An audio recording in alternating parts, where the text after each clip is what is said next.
एक नबी जिनकी परवरिश उनके माँ बाप ने नहीं की बल्कि शरों ने की। हजरत दानियाल अलैहिस्सलाम अल्लाह के एक नबी थे जो बनी इसराइल के जवाल के आखिर दौर में पैदा हुए। बादशाह ने यहूदा के बादशाह से जंग का ऐलान कर दिया और क्योंकि हजरत दानियाल अलैहिस्सलाम यहूदा खानदान से थे, उनकी जान को भी खतरा था, इसलिए उनके वालिदैन ने हजरत दानियाल अलैहिस्सलाम को जंगल में छोड़ दिया। हजरत दानियाल अलैहिस्सलाम उस वक्त चंद दिनों के थे और अल्लाह की अमान में शेरों से भरे जंगल में तन्हा छोड़ दिए गए। फिर अल्लाह हजरत दानियाल अलैहिस्सलाम के लिए एक शेर और एक शेरनी मुकर्रर फरमा देता है। शेर हजरत दानियाल अलैहिस्सलाम की हिफाजत करता था और शेरनी उन्हें दूध पिलाती थी। वो शेर और शेरनी उनसे बिल्कुल उसी तरह मोहब्बत करते थे जैसे जानवर अपने बच्चों से करते हैं। जब हजरत दानियाल अलैहिस्सलाम जवान हुए तो वो दौर बनी इसराइल का सबसे बुरा दौर था। लोग ऐश ओ इशरत और बदकारी में डूब गए थे और अल्लाह को बिल्कुल भूल चुके थे। तब अल्लाह ने बनी इसराइल पर अपना अजाब नाजिल फरमाया। बबिल का एक हाकिम था जिसका नाम था बख्त नसर। उसने यरूशलेम पर हमला किया। उसने यहूदी रियासत का सफाया कर दिया, बहुत से यहूदियों को कत्ल कर दिया और बाकी को कैद कर लिया। उन्हीं कैदियों में हजरत दानियाल अलैहिस्सलाम भी शामिल थे। एक रात बख्त नसर ने बहुत ही बुरा ख्वाब देखा। सुबह होते ही उसने अपने सारे जादूगरों और नजूमियों को बुलाया और कहा, मैंने एक खौफनाक ख्वाब देखा है, मुझे इसकी ताबीर चाहिए। उन्होंने कहा, जब तक हमें ख्वाब ही मालूम ना हो हम ताबीर कैसे बताएं? बख्त नसर ने कहा, मुझे ख्वाब याद नहीं लेकिन ताबीर चाहिए। 3 दिन देता हूँ वरना सबके सर कलम कर दूंगा। ये बात महल में फैल गई और हजरत दानियाल अलैहिस्सलाम तक भी पहुंच गई। उन्होंने एक आदमी से जो महल में आता जाता था कहा, क्या तुम बख्त नसर को मेरा पैगाम दे सकते हो कि मैं न सिर्फ उसका ख्वाब जानता हूँ बल्कि उसकी ताबीर भी? उसने कहा, हाँ, और अगले दिन उसने बख्त नसर को बता दिया। बख्त नसर ने हुक्म दिया कि उस शख्स को मेरे दरबार में लाओ। जब हजरत दानियाल अलैहिस्सलाम दरबार में लाए गए, उस वक्त रिवाज था कि जो भी बख्त नसर के सामने आता उसे सजदा करता, लेकिन हजरत दानियाल अलैहिस्सलाम ने सजदा नहीं किया। बख्त नसर को गुस्सा आया। उसने कहा, सब बाहर चले जाओ। दरबार खाली हो गया। फिर उसने हजरत दानियाल अलैहिस्सलाम से पूछा, तुमने मुझे सजदा क्यों नहीं किया? हजरत दानियाल अलैहिस्सलाम ने फरमाया, मेरे अल्लाह ने मुझे ये इल्म इस शर्त पर दिया है कि मैं उसी को सजदा करूं। अगर मैंने तुझे सजदा किया तो इल्म चला जाएगा और तू भी फायदा नहीं उठा सकेगा। बख्त नसर ने कहा, मैंने अपने रब का इतना फरमाबरदार बंदा कभी नहीं देखा। अब तुम मुझे मेरा ख्वाब और उसकी ताबीर बताओ। हजरत दानियाल अलैहिस्सलाम ने फरमाया, तुमने एक बहुत बड़ा बुत देखा जिसका सर आसमान में और पांव जमीन पर था। ऊपर का हिस्सा सोने का, बीच का चांदी, नीचे तांबा, पिंडलियां लोहे की और पांव पत्थर के। फिर आसमान से एक बड़ा पत्थर आया और उस बुत को तोड़कर मिट्टी कर दिया। वो पत्थर बड़ा होता गया और पूरी जमीन में फैल गया।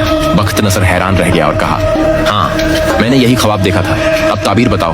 हजरत दानियाल अलैहिस्सलाम ने फरमाया, ये बुत मुख्तलिफ जमानों और उम्मतों की निशानियां हैं। सोना तुम्हारा द्वार, चांदी तुम्हारा बेटा, तांबा, रोम, लोहा, फारस, पत्थर 2 उम्मतें जिन पर औरतें हुकूमत करेंगी। और जो पत्थर बुत पर गिरा वो दीन इलाही है जो आखिर जमाने में जाहिर होगा। अल्लाह अरब से एक नबी भेजेगा और वो दीन इस पत्थर की तरह पूरी जमीन पर गालिब आ जाएगा।